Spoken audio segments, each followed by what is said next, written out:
La prisonnière des Sargasses. Titre original, White Sargasso Sea. Est un roman de Jean Rhys publié en 1966. Cette œuvre retrace l'enfance jamaïcaine d'une jeune créole. Son désastreux mariage arrangé à la Dominique, et sa folie. Recluse dans un manoir anglais. Le personnage central est Bertha Mason, dont le véritable nom est Antoinette Cosway. L'un des personnages secondaires de Jane Eyre. À ce titre, La prisonnière des Sargasses est une préquelle du grand roman de Charlotte Brontë. Résumé. La première partie du roman se déroule à la Jamaïque. Peu après 1833, alors que l'abolition de l'esclavage vient de ruiner de nombreux planteurs créoles. Annette Cosway, veuve d'un de ses propriétaires terriens, vit avec sa fille Antoinette, son fils handicapé, Pierre, et leur domestique dans un domaine reculé, Coulibrey.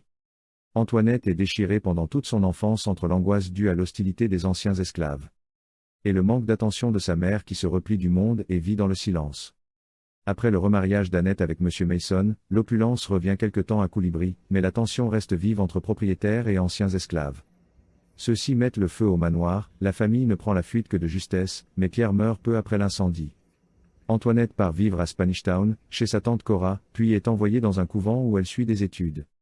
Christophine, la servante qui lui avait servi de mère de substitution s'installe dans la maison qu'Annette lui a offerte. Cette dernière sombre définitivement dans la folie. Après l'avoir tenté, selon la rumeur, de tuer son mari. Elle est enfermée dans une maison, sans possibilité de visite, tandis que les domestiques abusent physiquement d'elle.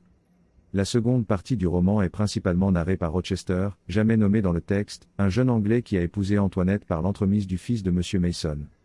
Il se fait aimer d'elle, sans vraiment éprouver pour elle plus qu'une attraction physique. C'est son père qui l'a poussé à ce mariage d'argent. Le jeune couple s'installe à la Dominique, dans le manoir reculé de Grandbois. Rochester se laisse charmer par certains aspects de sa nouvelle vie aux Antilles, mais se méfie des serviteurs, tout en gardant des sentiments très ambigus envers son épouse, qu'il commence à appeler Bertha. Daniel Cosway, qui prétend être le demi-frère d'Antoinette, finit d'empoisonner leur relation en révélant à Rochester la folie d'Annette, le handicap de Pierre et en prêtant à Antoinette des relations extra-conjugales. Antoinette tente de regagner l'amour de son mari, en demandant à Christophine d'user de ses pouvoirs magiques, Hobby. Jaloux, convaincu d'avoir été envoûté, incapable d'aimer son épouse. Rochester trompe Antoinette avec une servante. Dans une chambre adjacente à la sienne. Peu après, les époux quittent Grandbois. Dans la troisième partie du roman, Antoinette a sombré comme sa mère dans la folie. Son mari part en Angleterre, il achète une maison et paye des domestiques pour s'occuper d'Antoinette. Sans qu'ils doivent s'en soucier. Antoinette parvient une nuit à s'enfuir du grenier dans lequel elle est retenue prisonnière depuis son arrivée en Angleterre et met, probablement, le feu à la maison. Fin du sujet. Merci.